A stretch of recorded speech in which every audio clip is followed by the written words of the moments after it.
Okay. Hello, I'm Hussein Anizi. This is the equation sheet I'm using for the midterm. Hopefully it's visible. So, from model 1, a big question 3, which says use the Pythagorean theorem to find the hypotenuse C. That's question 1. So, to find it, we have to use the equation, which is c squared equals a squared plus b squared, and we want to find c, which is the unknown, and we have the remaining angle, which is 12. We have the remaining side, which is 12 and 5. So let's plug in the numbers. C squared equals a squared, which is 12 squared, plus b squared, which is 5 squared. So let's calculate it. 12 squared is 144. 5 squared is 25. So c squared equals 144 plus 25. Then let's add them up. 144 to 25, it will be 145, 146 plus 5, 196. So c squared equals 169, my bad, 169. Since we have the c squared and we need to get rid of the squared, we have to use the square root. So let's square root it. And if I use the square root on one side, I have to use it on the other side. So the square root will cancel with the square, and the square root of 169 is 13. So c equals 13, and that's the missing side.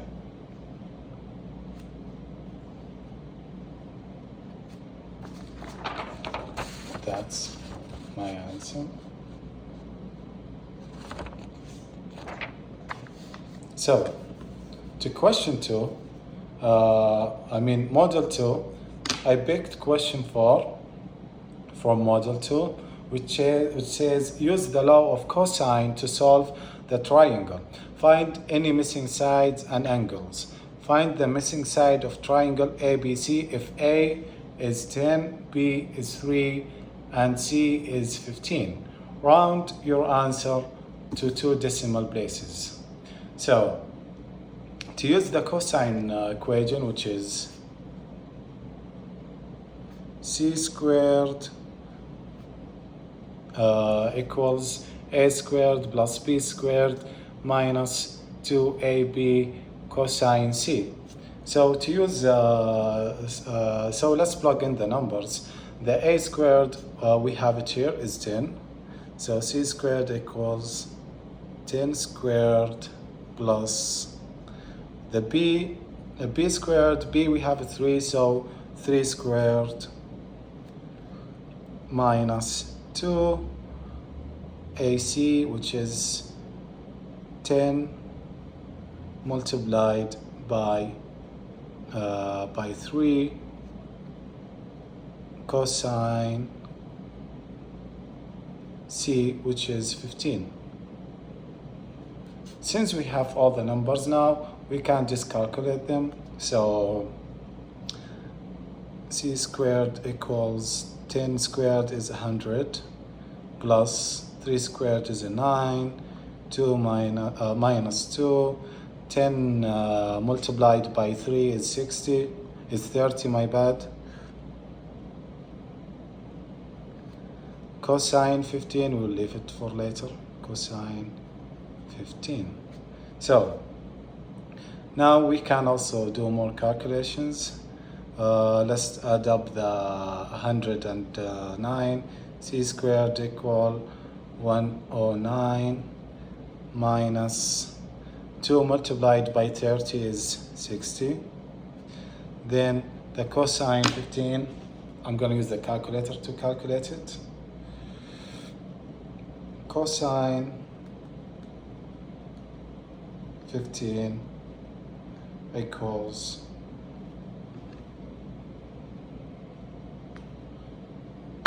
0.972 0.097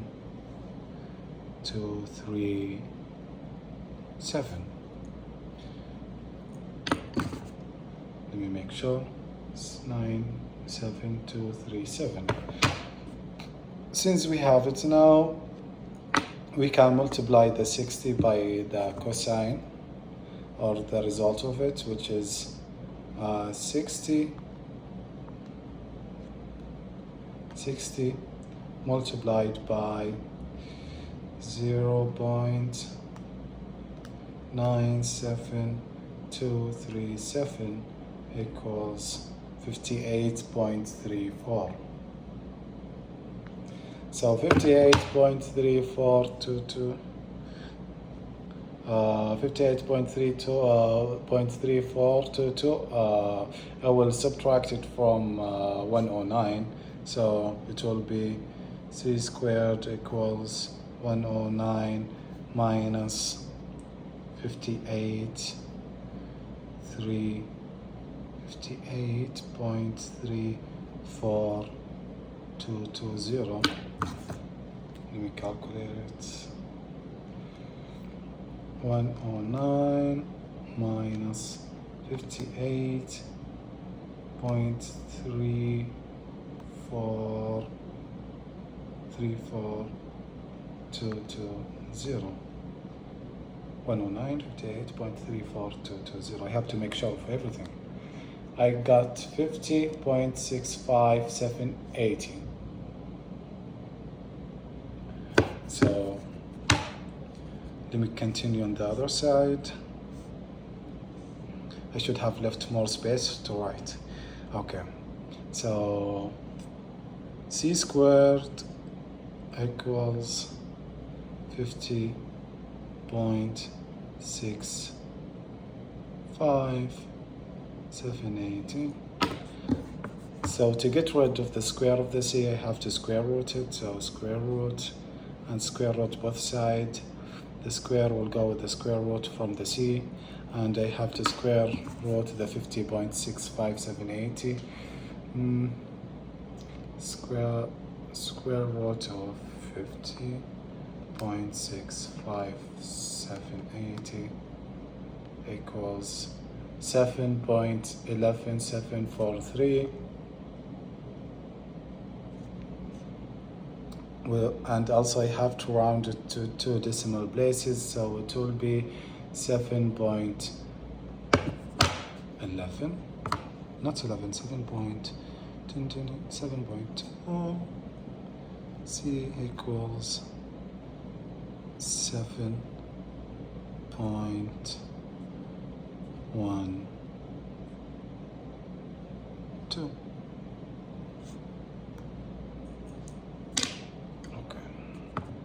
That's the final answer for question 2. Hopefully it's visible now.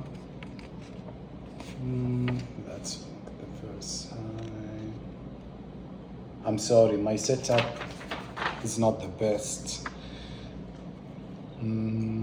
Okay, model 3, a big question 2, which says determine the phase shift and the vertical shift of the following function.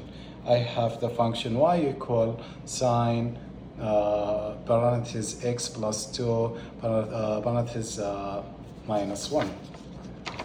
That's the last question.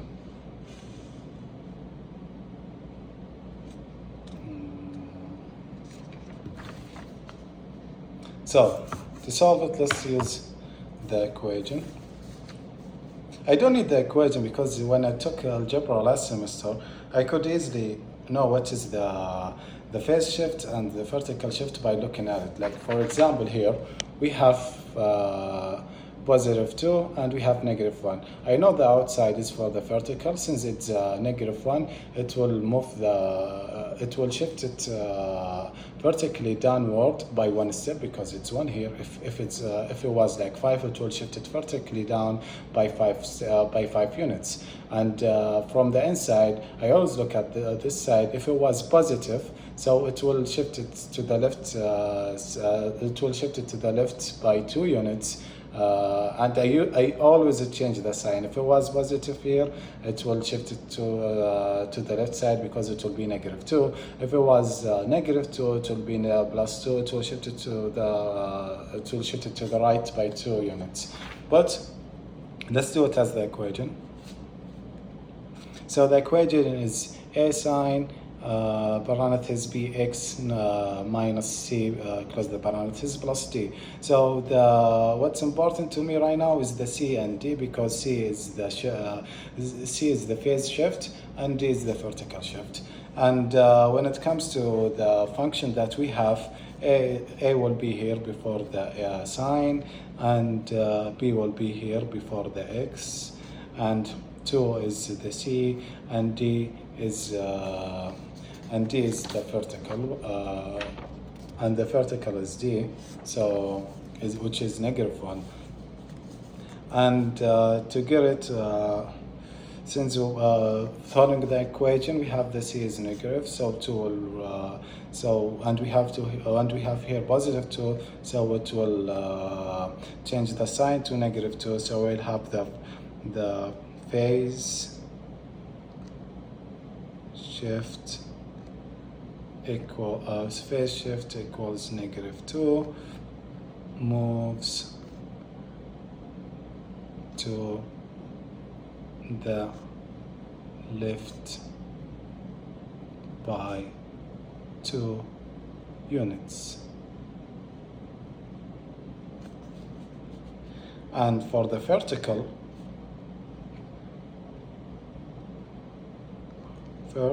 shift equals negative 1, which will moves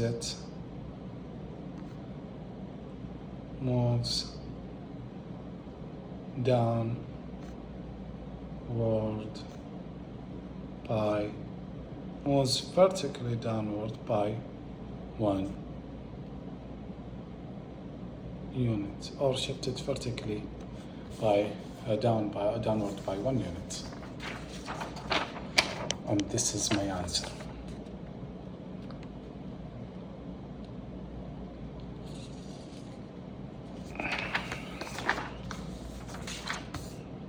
So the final question, which is in model 4, a big question 2, says find the missing angle and sides of the triangle below.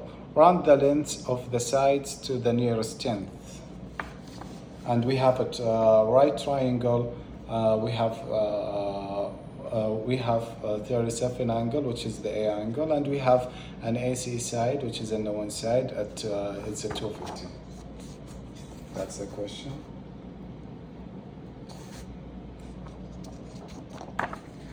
So since it's a right triangle, and we know it has a 90 degree, and we have here a 37 degree. So, and we know the triangle is 180 degree.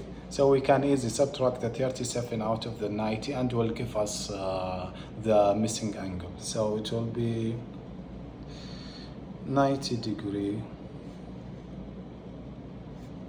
minus 37,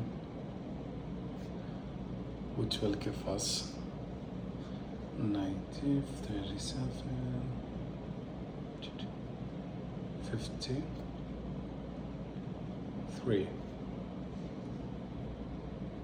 And that's the missing angle.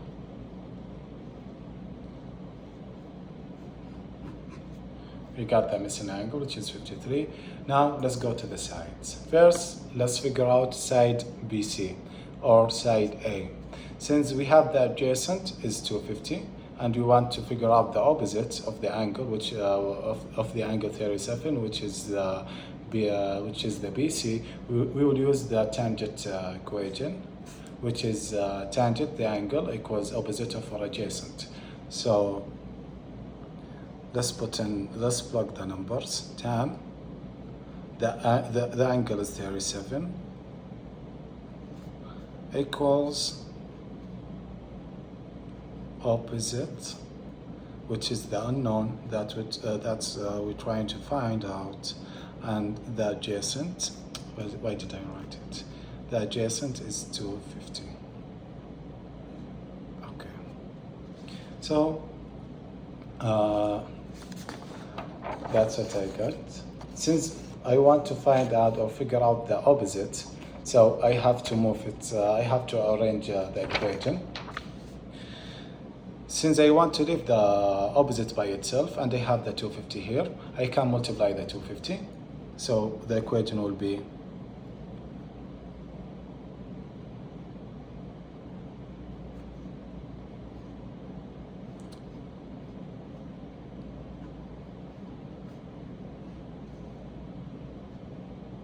equals, my bad, A equals 250 tan 37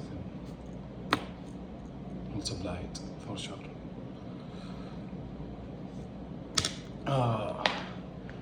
So I just changed the name from opposite to A because that's the side name. I could have written BC, but A is the simplest thing.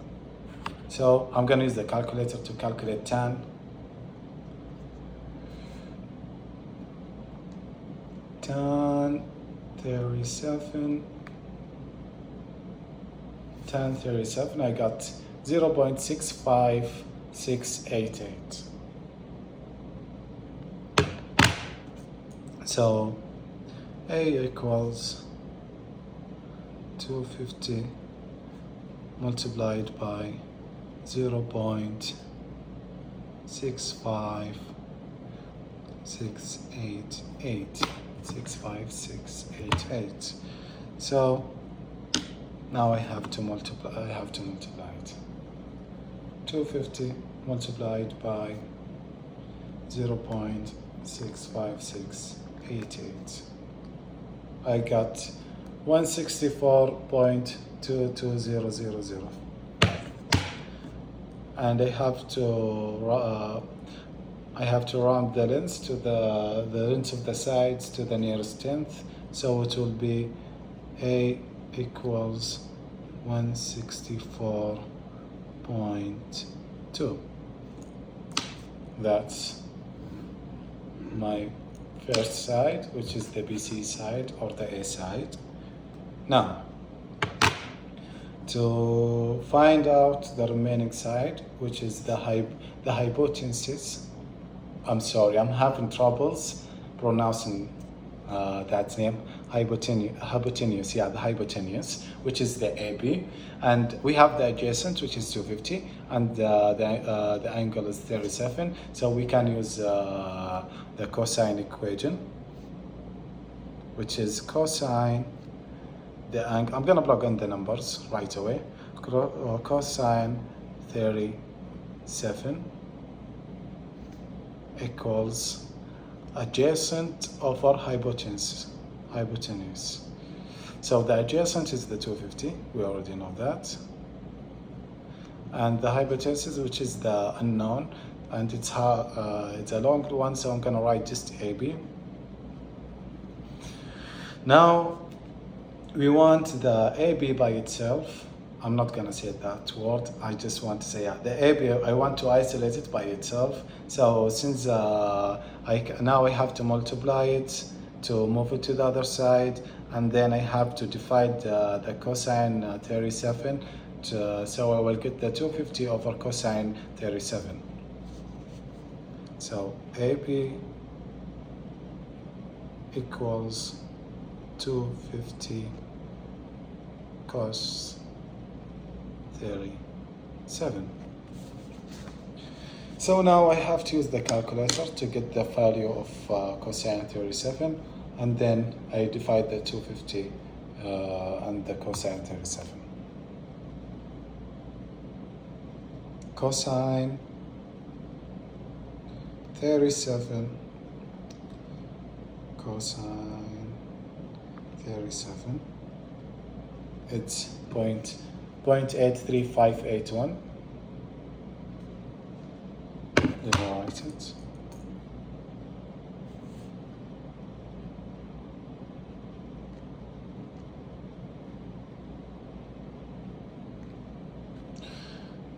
Point 83581.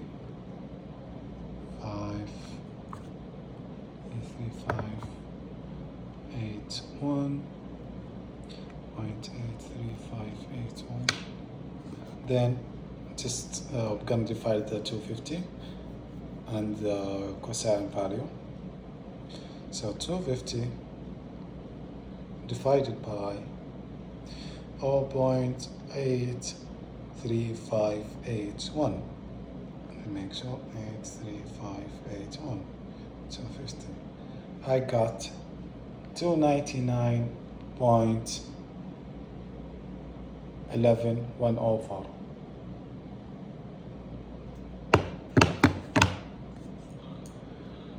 equals, so I have also to round it, so it will be AP equals 299.1, and that's it.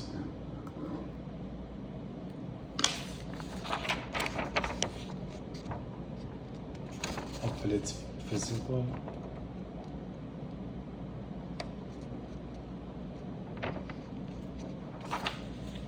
Thank you so much.